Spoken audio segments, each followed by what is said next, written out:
在用的时候很像卡卡西那个神威，你知道吗？就你得 zoom in，然后看得很仔细，说，它到底长什么样子？然后用完之后会出现天照的感觉，就眼睛开始流血。12, 11,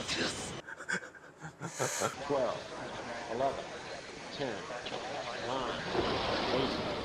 9, 8, 7, 6, 5.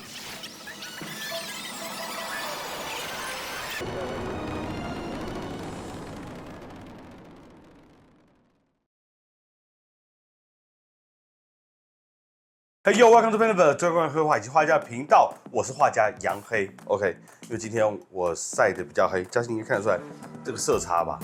OK， 会有这个色差的原因是因为呢，假日的时候跟女朋友呢跑去了兰屿，去那边写生画画。当然啦，不止写生画画，我们还有潜水，我们还要做很多奇怪的，不是奇怪，就其他的小岛娱乐啦。然后总之这是一个非常好玩的地方，风景非常优美，而且我这边调查好多有关于达悟族，然后绿岛之间跳过什么绿岛战争啊这样的知识。海洋风景真的是非常好，不停的潜水，潜到我整个人已经第一天去是汉族，现在回来我基本上已经具备了这个汉族以外的这种肤色，让我有一种武装色的感觉上在身上这样子。OK， 我们这一期呢要做的事情就是答应大家2件事情，一个是带大家出去领略华国美学的神奇创造力，第二个就是我们要把各位敲碗的速写细读拿出来讲，但这一期还没有，所以各位再耐心等候2集或者是3集吧，好不好？给我这样的 range。OK， 那我们这一期就是要去写生。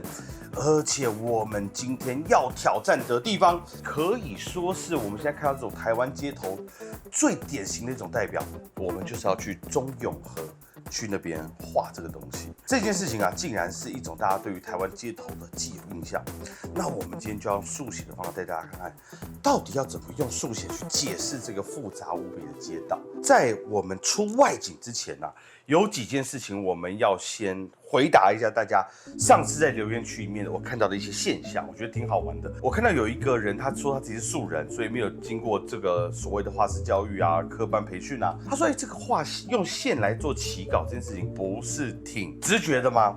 好玩的就在这里。用线，尤其是这种曲线啊、直线、肯定线条去起稿，本身应该是一个很直觉、很人性的事情。但是啊，别忘了，因为我们的术科教育它不考，再加上大多数人画画都以最终涂色法那个很丰富的表象当做最后成果，因为这2种原因的加成下来，所以很多人其实丢失了这一种属于，不然素人也好，人类的第一反应也好，都在这种条件底下渐渐的被牺牲掉。那这本身是一个非常可惜的事情。那我看到另外一种声音就是说，这个声音多半是学建筑或学设计的，说啊，你们这个要求就跟我们画那种建筑图啊、设计图啊没什么不一样啊。原来你所讲的造型难道就是这样吗？首先啊，我们要强调一件事情啊，第一个就是我们讲的是基本造型要什么。OK， 我相信啊，读建筑、读设计的朋友，对于你们而言，其实你们那个时候最原初的基础，应该也是要求这个。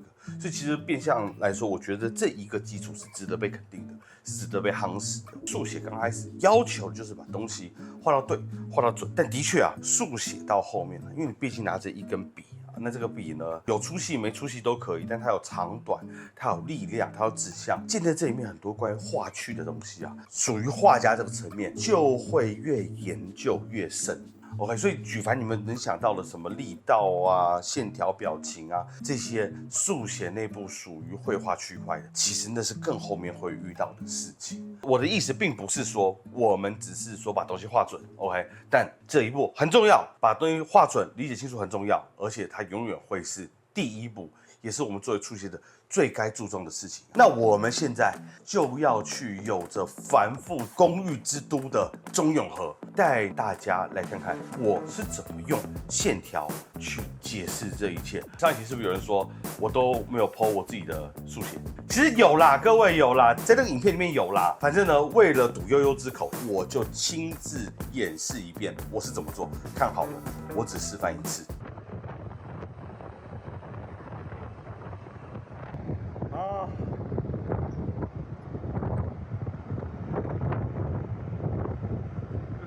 腐朽为神奇的时候了。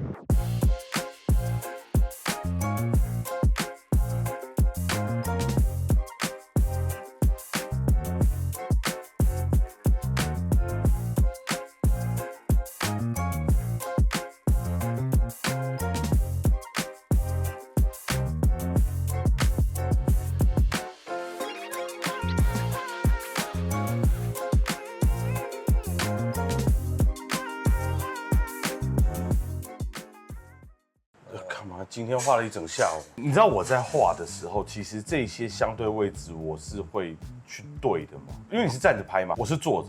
所以在我这边，这一个棚子会比这个高。我画到这边的时候，我会看这个棚子跟这个的相对距离，你知道我意思吗？就它相对高度。我在画的时候，我会有个区隔，就是说它哪边会跟全局有关系，哪边跟全局没有关系。像这个东西就跟全局没什么关系嘛。但是基本上只要是透视哈，像你看这边的一楼对面的一楼。可能对面一楼或许高度跟这个不一样，但是在透视上，它因为远的关系，所以它其实会有一种线的关系。这种东西就是要抓准。那基本上只要这种架子搭好了都没有问题。然后我觉得城市里面有个非常好的工具是斑马线跟这个红线。红线。对，就这几条线是可以很明显标注你在哪里，你是知道观察者在哪里的，就是知道你就站在这边。对，因为我一定是要在车，就是我一定要在车道旁边躲车嘛，所以你会看，不管是这张还是第二张，它都会有这个偏斜度。那这个某种程度上是这种基准的速写要表现出来，就是你在哪里这件事情给画出来。不好意思讲，我对面这排机车我实在是没有力气画，太多了，那真的太多了。因为我们刚刚就是做完速写的时候，去附近乐华夜市，我喝了一杯泰奶，我叙述感觉脑袋好转很多，要不然我光画完第一张，我脑袋就已经觉得很痛苦。你仔细看电线杆，就我觉得台电那个员工很像是来煮乐高的，你知道吗？就他这些管子就是拿来藏线，所以他们来施工就是带着线，还有这些管子，然后这些管子就是在做很复杂的梳理的这种事情。我不知道你有看到泰国的那个电线，夸张10倍，电线杆旁边一定都会接一条塑胶管，然后塑胶管好玩是跑在这边，它出现那种方形的，为了避免你再更摸到塑胶管，我在猜这边可能是要接一些到地下化的线路。哦，有可能。你知道这就是速写的魔力，就是说你这个东西你做熟了之后，你会有一种知道那个东西是在长什么样的东西。现在看下来，其实至少在永和这边的电线杆，它都是个 F 的形状，就是这样上来，然后2F， 然后 F 上面2杠，上面2杠，然后这边会有一个，然后再会有另外一个向度的，就是往这个观众这边走出来的一条轴线这样子。哦，然后上面有这些环珠珠，其实很像那个饰品。那我们再来看第二张。还真的蛮还原的哦。对啊，这一张那里很狂，对，那里很狂，那里的东西现场看超级他妈多。然后这个庙宇真的是手中要靠北，就是它实在是东西很多，然后车子不停的在挡，下面这个景一直被挡，然后这个人讲电话，然后我画到一半电话就挂了，然后要把这车骑走。对于我来说，其实这边是蛮耗运算资源，这边还好，就是描摹而已。因为我上次画过一次龙山寺，然后我知道这个东西画太细，其实到最后就糊在一起。而且这个摩托车要用线，然后还看得出来是摩托车，其实很难。对，就是画过摩托车的屁股就知道这件事其实就它有一种很刁钻的透视，对，很特殊的弧度。各位，你知道我在画的时候真的是像写轮眼一样，就是在用的时候很像卡卡西那个神威，你知道吗？就你得 zoom in， 然后看得很仔细，说，它到底是长什么样子？然后用完之后会出现天照的感觉，就眼睛开始流血。就觉得查克拉没有，你需要一杯泰奶这样。然后当我画完前面这一部分的时候，我觉得还有一个所谓后面这栋大楼，让我当时觉得干万念俱灰。就我不是跟你讲一下那个我跑马拉松，然后你一直告诉我快到了，然后我说还有几公里，你说15公里，然后系统那种很干的感觉嘛。然后这栋楼，各位你们看上面还有这种条纹，有没有？这个跟那个条码一样，那个不规则的条纹，然后一下左一下右，然后一下中，看我当下真的是觉得万念俱灰，你知道？而且你要去思考，我当下其实有些取舍就要做，它的背景啊，那我这个小方块我能不能做？如果我要做，我就要势必要有一支更细的笔。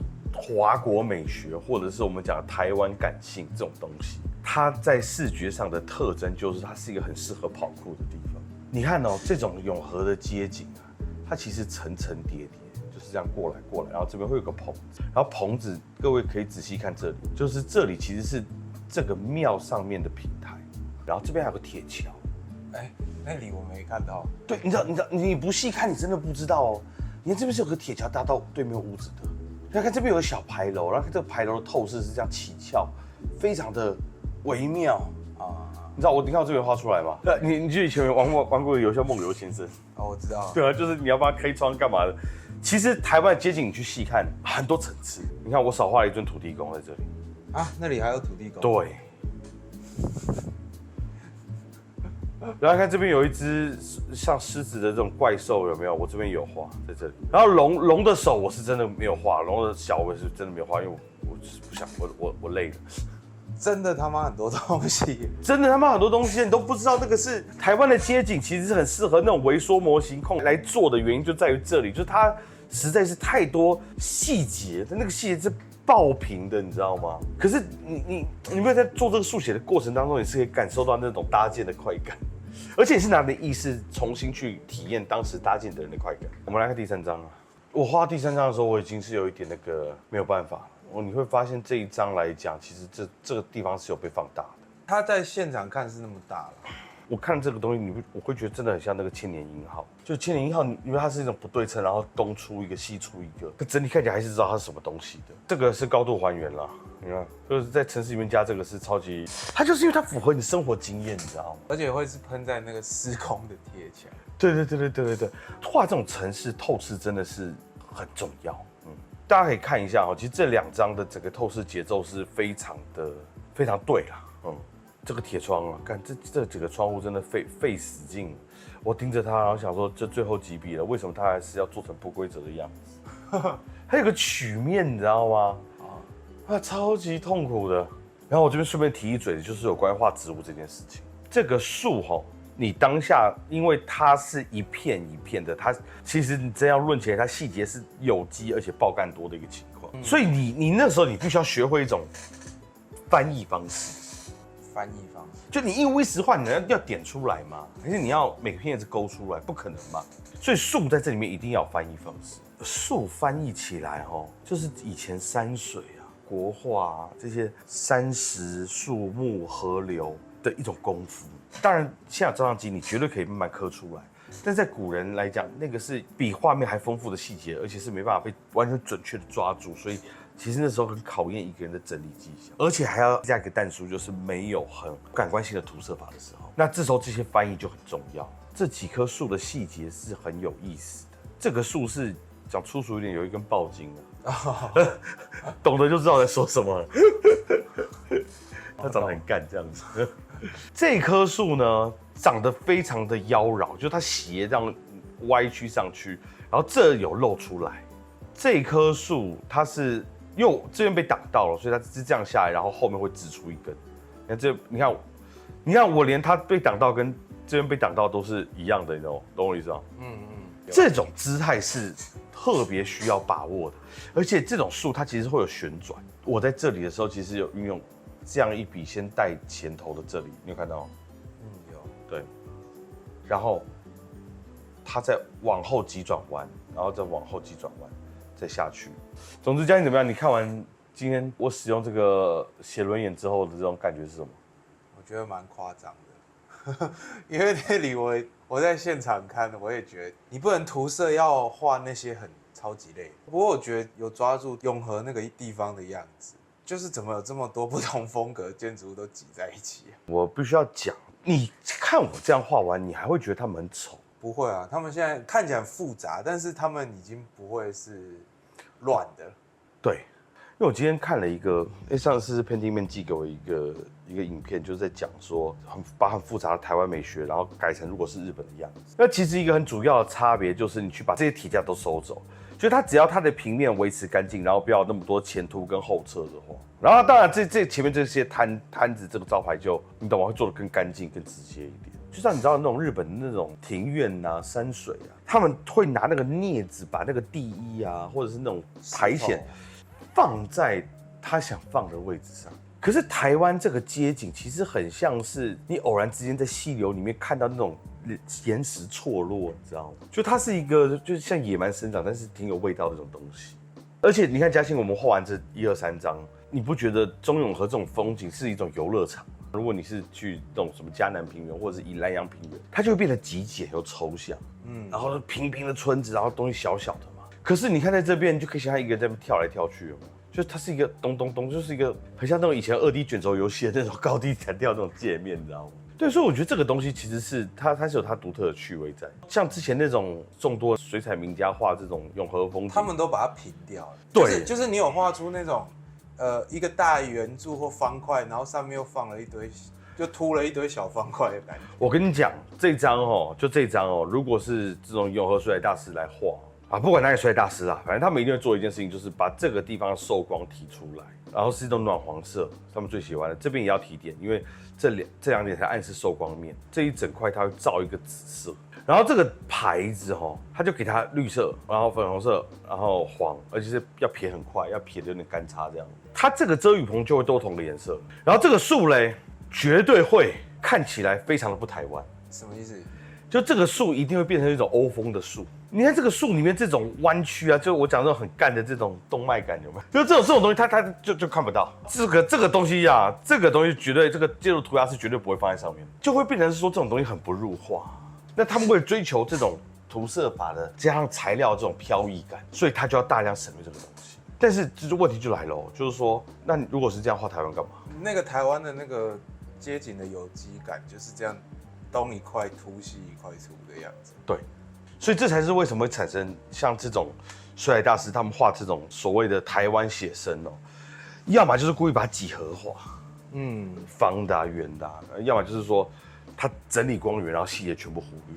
可是我的建议是，如果要这样，他干脆画一个更好看的风景不就好？就他没有那个问题意识啦，就是说，那我为什么要画台湾？像我觉得下次我就想要去画一张水彩，而且这个水彩是要有台湾味十足的水彩，而且得是写生，然后还得是这种钢筋水泥。各位如果想看的话，打一个水，就是说，我现在想看那个杨丽去画台湾这种有机街景，不是那种光影省略，不是那种几何规范，是一种真正的就是这个比较接地气的那一种。嘉信，看完这个东西之后，你自己想试吗？